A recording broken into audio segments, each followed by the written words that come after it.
তো যেটি বলতে চাচ্ছিলাম, সেই কনফারেন্সের সিদ্ধান্ত ও শিক্ষার আলোকে আমিও উপস্থিত সকলকে এ আহ্বানে জানাচ্ছি, মুসলিমদের মাঝে যেন আমরা পারস্পরিক আন্তরিকতা ও ঐক্য সৃষ্টি করতে পারি। আল্লাহ আমাদের সকলকে সে তৌফিক। তবে পারস্পরিক আন্তরিকতা ও ঐক্য এর কিছু নীতিমালা থাকতে হবে। সেই নীতিমালা তিনটি বিষয়।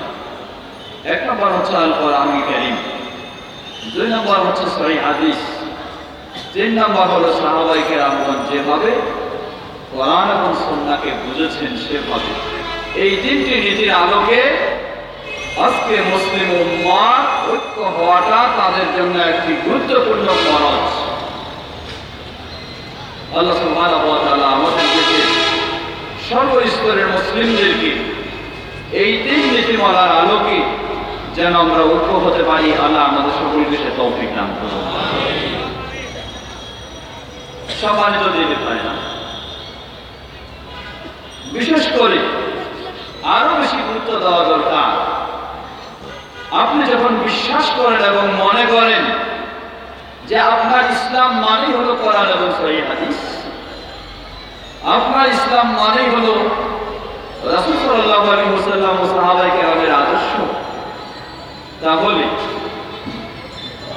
অন্যদের চেয়ে আপনাকে যারা এই বিশ্বাস করে এই আদর্শের অনুসারী তাদের মাঝে ঐক্য তৈরি করা এটি আরো বেশি দরকার। কি বলেন, ঠিক কিনা?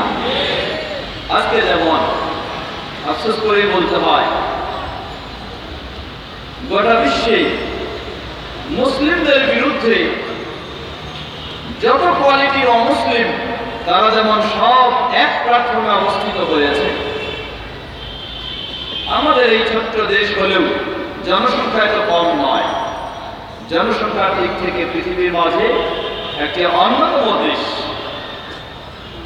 কিন্তু আমাদের এই দেশের অবস্থাও যেন এক ধরনের হয়ে গেছে, তা হলো কোরআন সহিহ হাদিসের অনুসারীদের বিরুদ্ধে বিপক্ষে যত রকমের যত পন্থী, সব পন্থীদের পরস্পরে একে অপরকে কাফের বলে মনে করলেও কোরআন সহিহ হাদিসের অনুসারীদের বিরুদ্ধে বিপক্ষে তারা আজকে সব এক হয়ে গেছেন।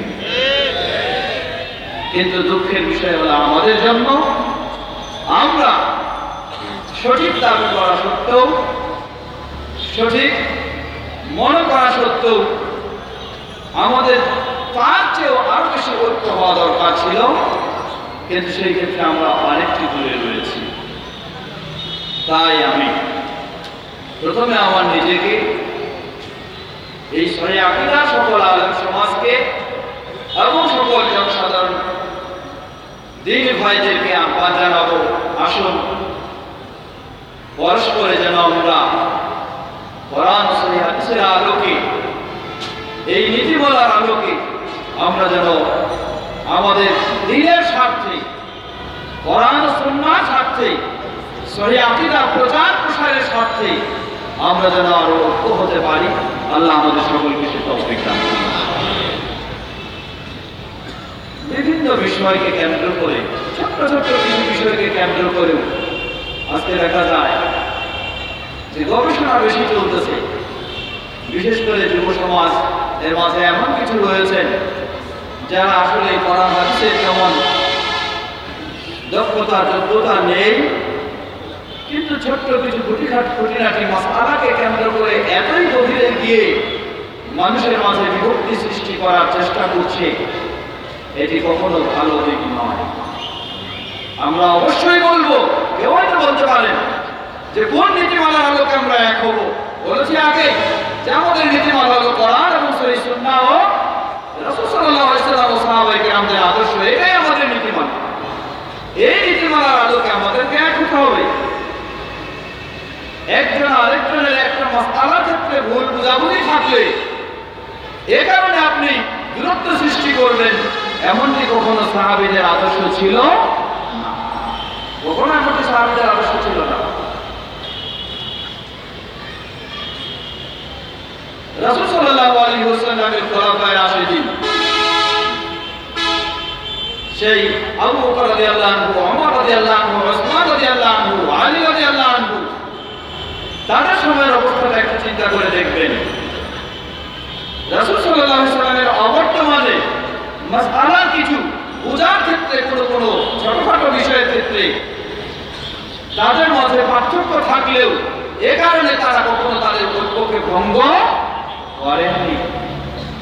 এই আদর্শে আমাদেরকে নিতে হবে, ভিন্ন কোনো আদর্শ নয়। আমরা যেন সকলে আমাদের মাঝে এই আন্তরিকতা ঐক্য গড়ে তুলতে পারি। আল্লাহ আমাদের সকলকে সে তৌফিক দান করুন। সম্মানিত ভাই, আমার বিষয়টা